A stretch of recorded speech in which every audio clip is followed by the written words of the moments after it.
M'adresser à M. Ramadan pour lui dire en des termes simples qu'il sache qu'il y a des députés et membres de cette mission qui ne souhaitaient pas vous auditionner.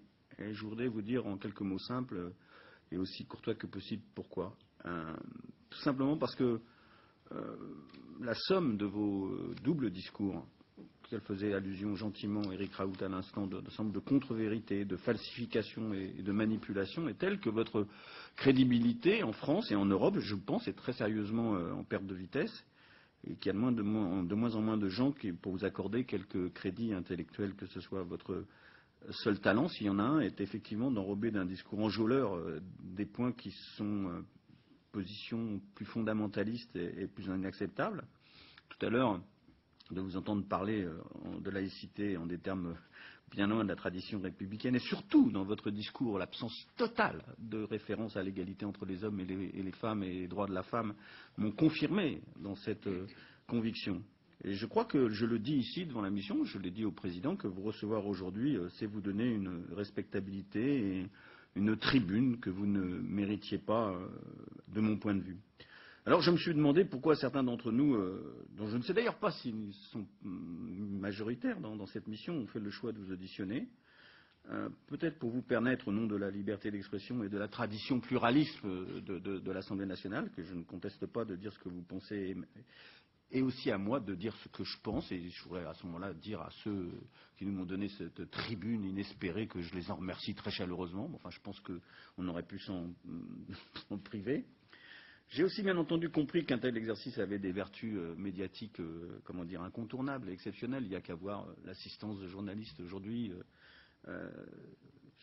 qui est telle que c'est presque une insulte aux quelques journalistes qui suivent avec méticulosité nos travaux semaine après semaine. Aujourd'hui, on voit bien que nous sommes non pas dans le travail méticuleux et studieux d'une mission parlementaire, mais dans le showbiz. Et je le dis franchement, je le regrette. Je le regrette. Mais je crois aussi avoir compris in fine la raison de votre présence ici. Vous êtes un prédicateur suisse. Et je me suis demandé pourquoi un Parlement français devait recevoir et écouter un prédicateur suisse. Et c'est sans doute qu'on a compris ces dernières semaines que la lumière venait de Suisse. De la situation judiciaire d'un cinéaste, Hagstatt, qui a provoqué des réactions irrationnelles en France, en passant par la votation citoyenne sur les minarets. L'exemple suisse et ses conséquences ici nous montre, en tout cas j'en suis convaincu, que la démocratie française est bien malade. Je suis un peu, enfin pas vraiment, surpris de votre intervention, mais vous déterminez, monsieur, le fait que je viens de Suisse, que la lumière vient de Suisse. J'ai été invité avant le vote de dimanche, donc la lumière s'est faite après, si c'est cette lumière que vous perceviez.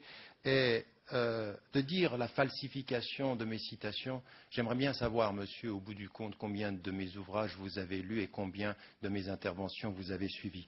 Monsieur, celui qui est en face de vous aujourd'hui n'est pas un prédicateur islamiste suisse, c'est un professeur d'université à Oxford, dont les livres sont étudiés dans 80 universités américaines, monsieur, 80 universités américaines, mais monsieur, qui depuis les 8 dernières années a été interdit de parole dans toutes les universités françaises. Posez-vous la question de savoir où est la liberté d'expression, cher monsieur, plutôt que de me dire que j'ai un double discours, qui depuis les 8 dernières années a été interdit de parole dans toutes les universités françaises. Posez-vous la question de savoir où est la liberté d'expression, cher monsieur, plutôt que de me dire que j'ai un double discours. Il faudrait savoir si la France est en train de perdre ses valeurs d'ouverture dans le débat critique. Et votre façon de réagir à mon intervention n'est pas du tout une façon de réagir à un débat critique, c'est un jugement sur la personne et non pas un débat et une confrontation sur les idées. Donc je réponds, cher monsieur, à votre intervention que j'espère, non, que la lumière, cette dernière lumière ne viendra pas de Suisse, qu'il y aura vraiment un véritable réveil. Vous savez ce que j'espère pour la France, monsieur, parce qu'on m'a posé la question de savoir un jour si j'aimais la France. J'aime la France de sa tradition et de ses valeurs quand elle est en cohérence avec elle-même, mais non pas pour un discours qui trahit ses valeurs au nom de simplifications comme celle que je viens d'entendre. Votre jugement sur la personne m'impose de ne même pas vous répondre.